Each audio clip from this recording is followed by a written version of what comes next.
স্ত্রী এই ছোট্ট শব্দটার পেছনে আছে হাজারো ত্যাগ, নিঃস্বার্থ ভালোবাসা আর অগাধ ধৈর্য।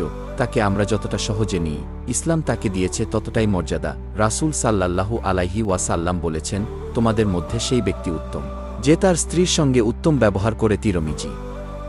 তোমার স্ত্রী শুধু ঘর সামলায় না, সে তোমার অর্ধেক দিন পূর্ণ করে, তোমার সন্তানকে মানুষ করে, তোমার ঘরকে জান্নাতের পথে এগিয়ে নেয়।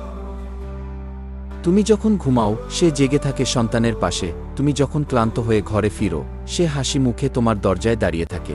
তুমি যদি তাকে ভালোবাসো আল্লাহর জন্য, তাহলে সে হবে তোমার জান্নাতের সাথী। স্ত্রীর সাথে একটু মিষ্টি কথা বলা, একটু সহানুভূতির স্পর্শ, একটু সম্মানপূর্ণ আচরণ করা, এগুলোও ইবাদত। কখনো ভেবো না সে শুধু একজন স্ত্রী, সে হচ্ছে আল্লাহর দেওয়া তোমার জন্য বিশেষ নেয়ামত। ভালোবাসো তাকে, সম্মান করো তাকে। তোমার স্ত্রী হোক তোমার জীবনের জন্য জান্নাতি দোয়া। যার পাশে থেকে তুমি পৃথিবীর সব কষ্ট ভুলে যাও, সেই হলো তোমার স্ত্রী, তোমার দুনিয়ার শান্তি আর তোমার আখিরাতের চিরসাথী ইনশাআল্লাহ।